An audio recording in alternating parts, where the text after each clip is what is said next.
en Notimundo a la Carta. Una opción para mantenerse informado. Con Gisela Bayona.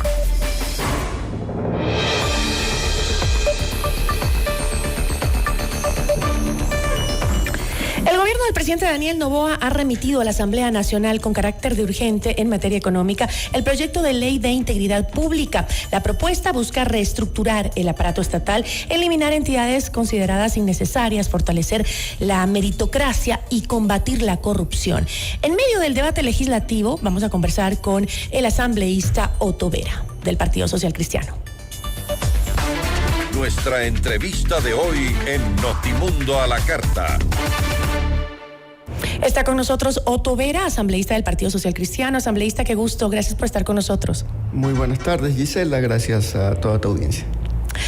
A ver, hay muchas preguntas sobre este tema, ¿no? El gobierno ha planteado esta ley como un intento de sanear el aparato estatal y garantizar la eficiencia, sobre todo el gasto público. Desde su perspectiva, asambleísta, ¿cuál es la verdadera intención que tiene el proyecto? ¿Es una reforma realmente técnica, como dicen algunos, o como dicen otros, tiene un trasfondo político?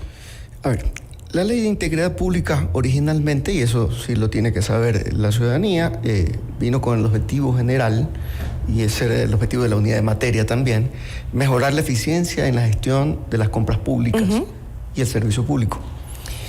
El proyecto fue calificado, ¿no? Tenía esa unidad de materia y pasó a la comisión correspondiente, pero de ahí ha empezado a recibir aportes de legisladores. Estamos facultados para hacerlo, siempre y cuando mantengamos la unidad de materia del producto final.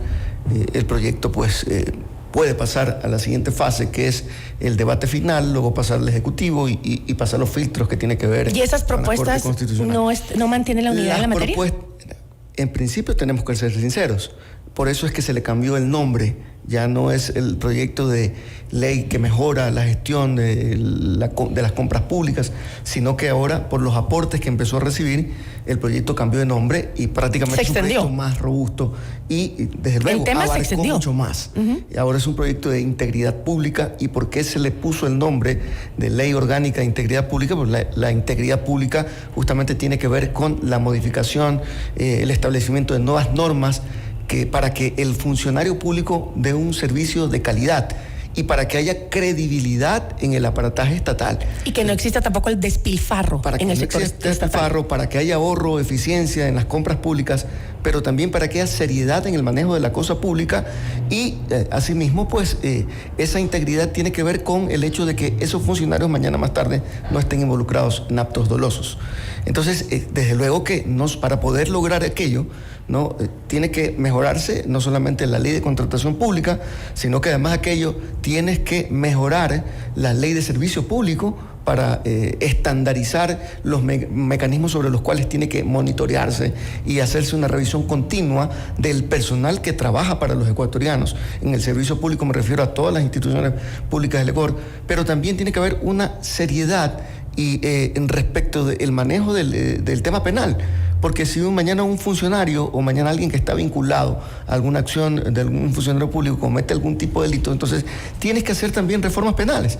Entonces, algunas personas hablan sobre la unidad de materia, pero desde luego, en principio, si la ley se llamara Ley de Gestión para Mejorar las Compras Públicas, nada tiene que ver la modificación en el área penal, pero esta ley cambió.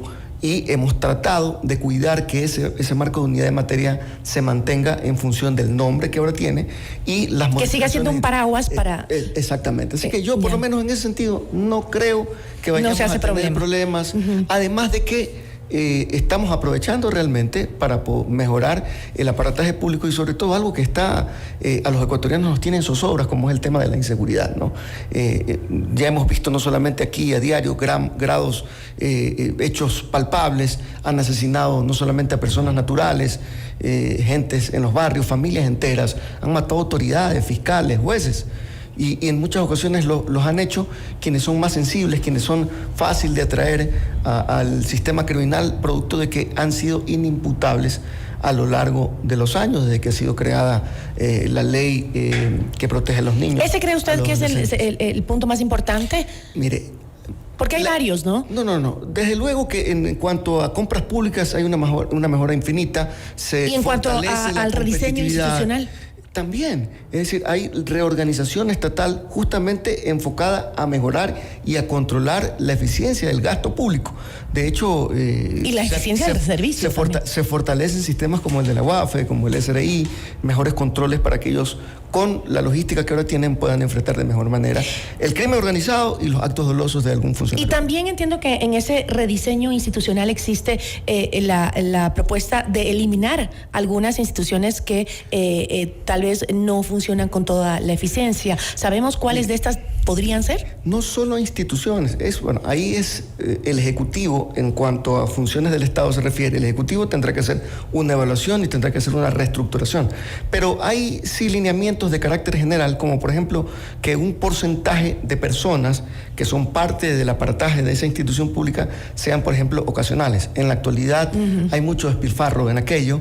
O sea, no necesariamente la eliminación de la institución per se, sino que sea más liviana. Es decir, lograr que el gasto público relacionado al gasto corriente sea mucho menor. ¿Habrán algunas instituciones más que otras que tienen problemas en ese sentido? Algunas tendrán que desaparecer y eso va a depender de la evaluación y la organización que realice el Ejecutivo.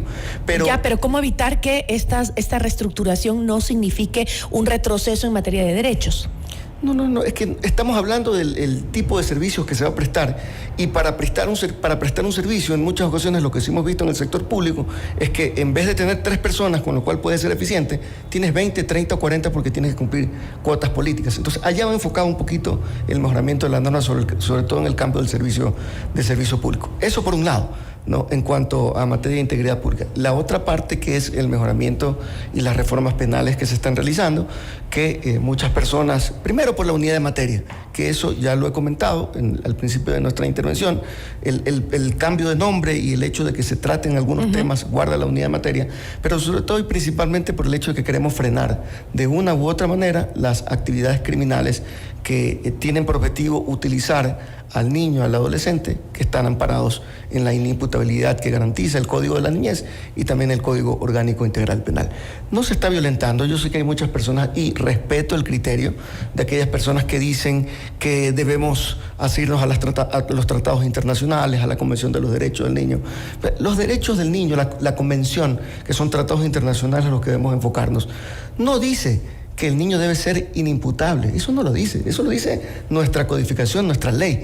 Lo que dice la Convención de la Niñez, y que son tratados internacionales que nosotros hemos firmado, es que el niño tiene que tratárselo como tal y obviamente además de aquello, las sanciones, los temas punitivos tienen que ser proporcionales al tipo de acciones o delitos que ellos cometen. No dice que ellos tienen que ser inimputables. Entonces, y ahora nosotros no es que estamos diciendo el niño tiene que ser castigado por cualquier actividad negativa que ella realice. Estamos clasificando los delitos que son, digamos, más atroces, como por ejemplo el asesinato violento, como por ejemplo el secuestro, la extorsión, que son temas que lamentablemente en nuestra sociedad están creciendo y que los criminales están capturando o están cooptando a los niños para poder llevarlos por ese rumbo. Esos son los delitos que un poco estamos nosotros enfocando dentro del proyecto de ley. Y mire que tampoco es como se dice de que se van a tratar como adultos. De hecho, los delitos menores incluso van a tener la posibilidad los niños de tener una especie de rebaja de penas. Por ejemplo, si es un delito de menos de 5 años, entonces el niño no es que va a pasar en el centro de rehabilitación los 5 años. Por ser un niño, y si es un delito menor, seguramente estará 2 o 3 años. Estamos hablando de delitos superiores a los 10 años, en donde ya prácticamente el tema se emparejaría y en donde ya no tendrán posibilidades de reducción de pena. Es un tema delicado, pero en el momento en el que vivimos hay que tratarlo.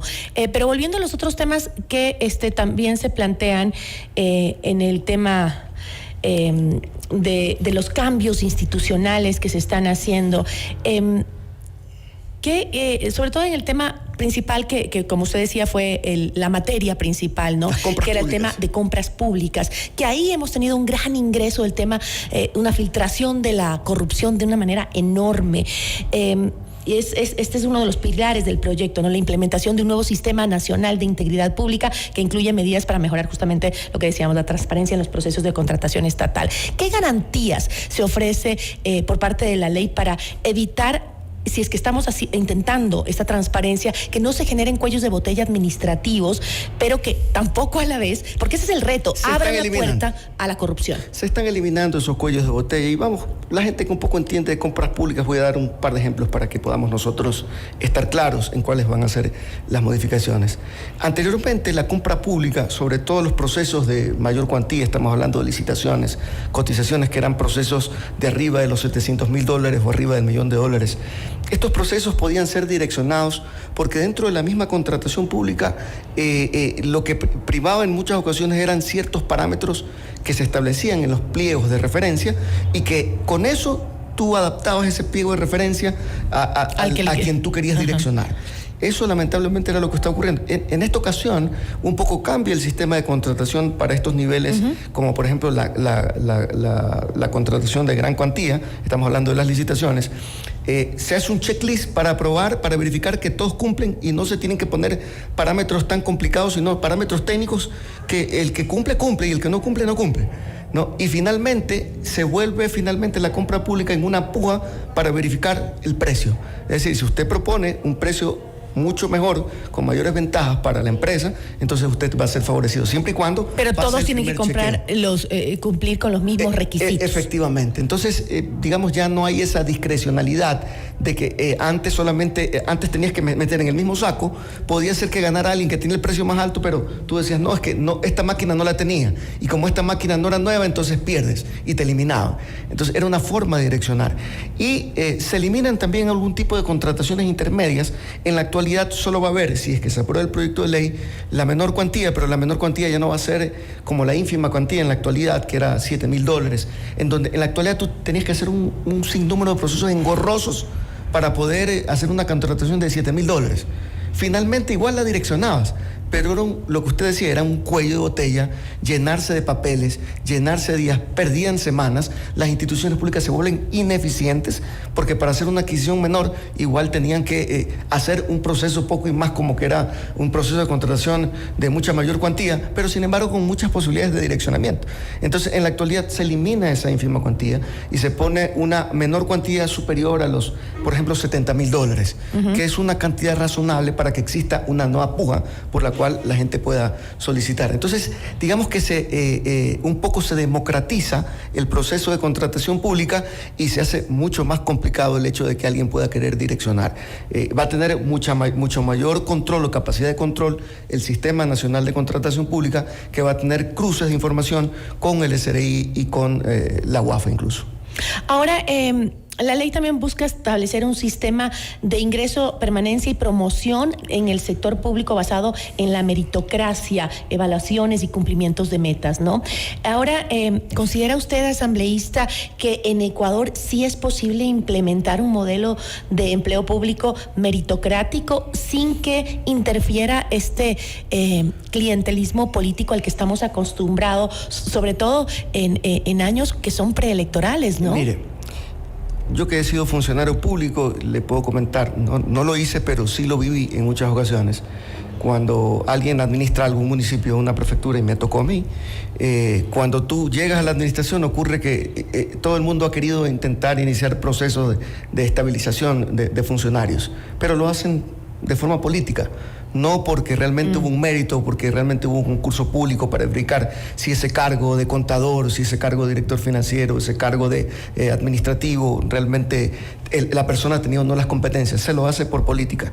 Y en ocasiones viene la nueva administración y te encuentras con un montón de líos. Entonces, en esta ocasión, la ley de servicio público faculta al hecho de que sí puedas dar una especie de nombramiento provisional, pero que no te garantiza la estabilidad que corresponde que por motivos políticos te han dejado, sino que tienes que obligatoriamente tú haber tenido la capacidad de ganar un concurso público para ganarte la estabilidad dentro y que tengan una medición constante durante sus años de labor. Y aparte de aquello, cada año vas a estar sometido al hecho de una evaluación por parte del área de recursos humanos para verificar si tú estás cumpliendo, porque esa es otra de las cosas terribles que vivimos en la actualidad en el servicio público. Cuando alguien ya es titular, entonces entonces se aburguesan y entonces no importa nada, porque como ya eres titular, entonces no te pueden sacar, y como no te pueden sacar, entonces no importa el tipo y la calidad de servicio que tú des. No digo todos, porque alguien pueda pensar que yo digo estoy en contra del servicio público o del servicio público. No es eso, pero hay muchas personas que sí, así como hay un alto porcentaje de y eso personas también amables. va a motivar a que aquella gente que está preparada quiera ir al sector público, porque la gente más eficiente, digo, en su ámbito de conocimiento o con capacidades, cuando debería ser esa la que llega al sector público, es la que no quiere ir al sector público.